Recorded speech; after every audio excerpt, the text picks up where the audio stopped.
but let me put it through my test for myself, and that's where the problems came from. I want to test.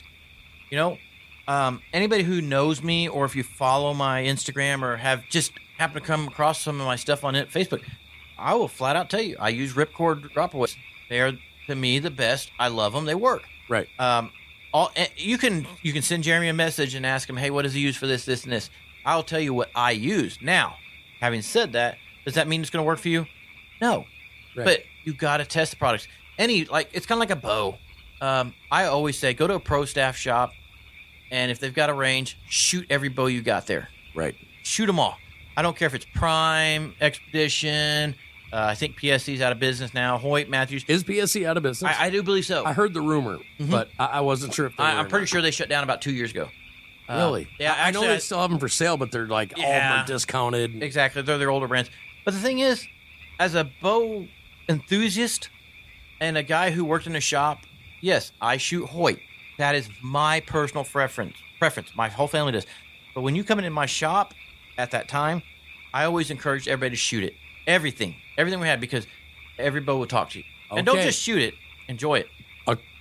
Okay. Omens exist. One must only learn to recognize. This is on PSE website. Okay. Follow them. Omen. The PSE Omen. Oh, it's a brand new bow. Don't correct me. Is that the bow fishing?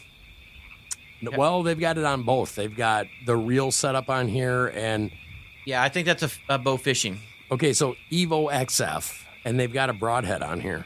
Yeah, that Evo's been out for a little while, and they may have not completely shut down. I'm sorry, PSC, if you didn't. That's what I was saying. I wanted to make sure. Yeah. I heard there was something, but here it's saying PSE 2022. Yeah. So here's a weird thing so you have to look at bows in a demographic. Right. So let's just take Southern Missouri. Southern Missouri is 3 primal bows that are sold in our area that everybody goes to. It's Bowtech. Yep. It's Matthews, and it's Hoyt. Now you go to other places. I can't remember exactly where Expedition's built at. I wish I knew that, and I apologize for that. But if you go in their general demographic area, they sell a lot of those. Right. Same thing with PSEs.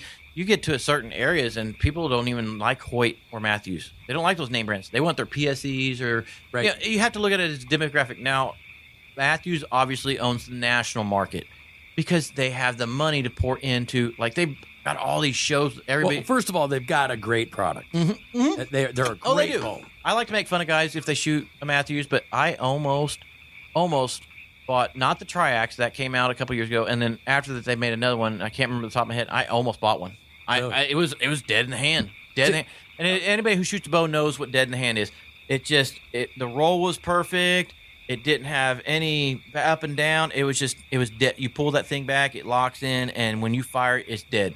It's just beautiful. It's like Ford, Dodge, Chevy, Toyota. Yeah, you compared that. If you're a Ford guy, you hate Chevy. Well, here's the thing. I've heard people say, what do you shoot? A Hoyt. Is it pink? I always hear so when people ask me what I shoot, sometimes they'll ask, well, hey, so what do you shoot? I was like, I shoot a Hoyt. And I'm like, oh, so you're a money guy. Well, if I was a money guy, I would have bought at the time when I bought the Hyperforce, the same year that the Hyperforce came out was the RX3. Now, I will say that the RX3 was a $1,500 bow. My Hyperforce was a $1,000 bow. And the riser to the RX3 was sexy. Right. I mean, I drooled over it. But when I shot it, because my wife had given me permission, she says, buy whatever you want. You hunt hard enough, you deserve whatever you want. So I sat there and shot those two for many days. The RX3 just didn't feel right in my hands. Now, as much as I loved a $1,500 bow with a sexy, sexy riser, it was just weird. It was like a tree wrapping around. It was something different that you'd never seen. And then the Hyperforce just kept calling my name. And that Hyperforce came out in 2018. And to this day, it's 2022. And the Hyperforce, after that, they came out with another bow called the Venom. Okay, yeah. And it's basically a Hyperforce upgraded. And I almost thought, it's not the Ventum. Sorry, Hoyt. But anyways, that bow came out. Who makes the Venom? Hoyt. It should be like the 2021, 2020, somewhere. I can't remember. I've been out of the actual world of selling bows. But I'm pretty sure it's the Hoyt Venom. We're looking it up right now. I love it. Wait, Helix. There's a Helix. That was another one. The Carbon RX4 Turbo. Nope, not that one. That's a higher one. It's the Helix was one of them, and then Ventum, yeah, the Ventum Pro. Yeah, so okay, the Helix and the Venom was both identical base model to Hyperforce. Right. So here's the question: why do I go buy a brand new boat? Because I knew guys that bought the newest line every single year. That's cool if you got the money. Why do I need to go buy another boat for $1,000, $1,200? That's pretty close to the same as those two models. And I have. Here's the thing: when you're bow hunting and you have 100% confidence in your bow, that makes you a better hunter because now you feel right when you're shooting it. Yes, there's going to be human error, but you can take the bow's equation. So if I miss a deer, right, or I do something wrong, it's not the bow. The bow is 100% dead on. It was my fault. I can literally say the bow functioned right. I had a human error. That's how confident I am in my Hyperforce. Well, I'll give you an example. The microphone you are on right now. Uh-huh. The very first one came out in 1937. Here, this guy's microphone. Yeah. It was redesigned in 1959, and it has stayed the same, almost the same. Because it works. Since then. Yeah, exactly, because it works, and it works very well, and it's been on stages around the world. It's kind of the same thing with hunting and bows and, things like that. You don't want to reinvent the wheel, but here's what I have to say. If I'm going to go buy a bow, first thing I'm going to look at is, does it fit me? It has to fit you. Right, perfectly fit you. So going along with that, don't even look at the price, guys. Just shoot the bow like he said. Just make sure it fits you. Right. Then second thing is, does this company, is it American made? Mm-hmm. I'm not. And you will find that all bows in America, the Bowtechs, the Hoyts, the Matthews, the Expedition, the P's, they are 100% USA made. Right. And then the third thing that I like is exactly what you said about the ranches.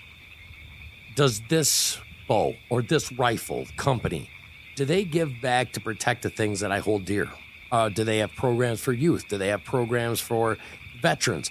Because that makes a difference to me. And those are the three categories that I use. That's very good categories.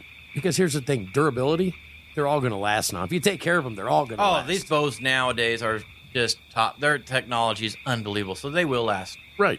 And that's how I make my buying decision. Now, it doesn't hurt if there's somebody that I like using a product. Yeah. Okay, I'll give you an example. Vice Grip Garage. Do you watch him on YouTube at all? Oh, I've seen him a little bit.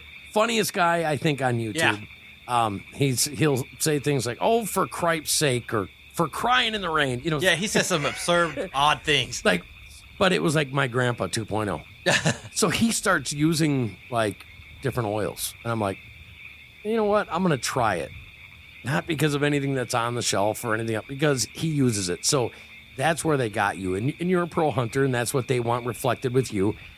But the thing is, you're a real hunter. Tell them about your truck, your hunting mobile. Okay. Tell them about the 2022 Ford F-350 jacked up diesel 4-wheel drive, 6-inch lugs on the tires, or tell them reality. Okay, here's the reality. When I say I'm a real hunter, so I'm talking about money-wise. I'm not rich. I work 2 jobs to do the passion that I love. And you know what I'm driving? I can't even go haul a boat in this thing. I love it, though. It's a 2005 Dodge Ram Laramie. It is a souped-up version. But if you look at it, my wife decided to T-bone it, and it's still driving, by the way. If you can't dodge it, ram it. And she did. She put it to the test. And the thing is still driving. I'm not even going to lie to you. It loses water slowly because it's got a gasket going out. But you know what? I love that girl. She's paid for. She owes me nothing. I've put a new transmission in it. I put a new full drive in it. And she's got 280,000 miles on her. And you know what? I know when I go to fire her up, she's taking me to the woods. Right. She's got her quarter panel's rusting out. I can even hear the four-wheel drive again in the front end. Just ting, ting, ting, ting, ting, ting, ting. I'm like, one day it's going to lock up on me.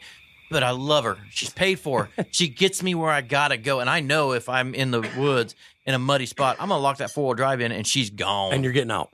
I'm gone. Yep. I'm going to throw my deer in there. I'm going to throw my four-wheeler in there. It will pull a four-wheel. It still does that. Here's what I would like to see happen. I would like to see an electric bike.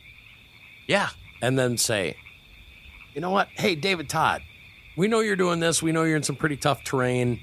We have this electric bike. it's almost whisper quiet. That's the key right there. Park your truck a mile or two away from your hunting site and take this quiet bike in. By the way, you can haul this in your truck. In the bed? In the bed. Oh, yeah. You can take it right there and be whisper quiet. It doesn't have any smell. It's not anything.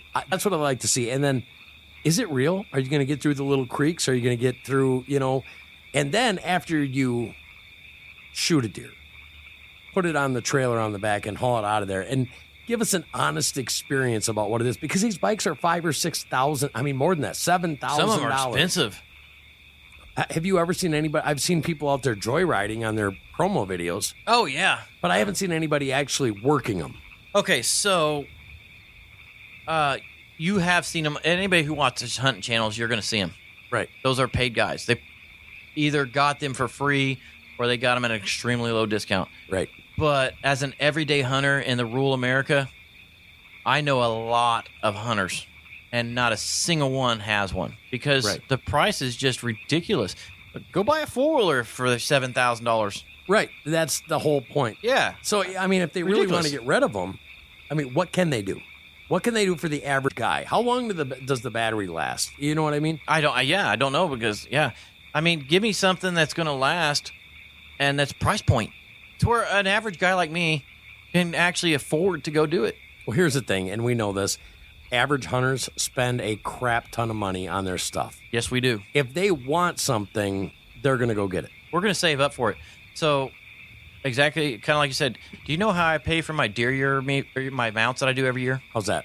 I have a change jar, and every single time I get change, I put it in there. To this day, the last 4 mounts, full shoulder mounts I've paid for, have been out of change. Never took it out of my bank account. I just go at the end of the year, and I get my change jar, I take it to the bank and cash it in, and there you go. See, that's awesome. And that's, I think that's representative of 90% of the hunters. We're not rich. Right. So, some guys have a lot of land, have a lot of money. I am an average Joe. Right. I'm your regular guy that loves what he does. I love hunting. That's all there is to it. It is my getaway. It's my everything. I enjoy doing this, and I have to scrape by sometimes. And it gets a little hard when you have a family who enjoys it just as much as you do. So I've got a wife and a daughter that, so it does get hard. Like 1 year we'll have to pick, what are we going to buy for hunting? I don't have, like, everybody asks me, well, you probably got 100 arrows. No, I actually only have like a dozen. My wife somehow has 2 dozen. Right. And so does my daughter. I'm like, how does the guy that hunts all the time have so much? Right. Yet they have more than I do. But I make it work. We always make it work. Well, you have to. And that's the thing, making it work. Kind of like a marriage. Yeah. You don't just get into a marriage and say, everything's been great and peachy and we love each other. Yeah. No, you make your marriage work. It takes time. It takes effort. It takes love. Right. And you just said everything about marriage and you just said everything about hunting. It is. They go together like peanut butter and jelly. It's like fishing for me. I love hunting, but I really love good fishing. That's my wife. She loves to fish. Yeah. Fishing is... To me, it's just as relaxing as hunting. It's getting harder to find the quiet spots you can go to and things like that. Yeah, you never tell anybody where you got the fish at. Right. Well, I mean, you told me that one time where you and your firefighters buddies went up to and, hey, honey, guess where we're going this Saturday? We have an annual trip, and she knows it. It's our getaway, and we have a blast. We catch a lot of fish, and we enjoy it. Right. My wife says if you're going, you better bring some fish back, though. Yeah, especially down here, because the only thing people like to eat down here is catfish. Yeah, well, that and white bass and crappie. Those are your 3 primals. Crappie. I love crappie. How can you go wrong? Well, I'm fortunate and I'm blessed to come from Wisconsin where we ice fish. Oh, I'd love to do that. Yeah. Love to do that. People don't know how good ice water fish tastes compared to, mudfish. Let's just we do have a little bit dirtier water compared to your guys' clean water. Right, but my point that I really wanted to bring up is sponsorships are not always what you think they are. No, you have to do a lot. Like so that was one of the things they told us. You actually don't just like get a product in and just I've got the product. No. They want you to do so many photo ops. Right. Put it on Instagram, put it on Facebook, put it on this, that. You have to do so much that, and they have to be good quality photos or they're not going to use it. Well, and here's what makes you pro. when you're out shooting video, Mm-hmm. okay, most guys are just sitting there really still and they wait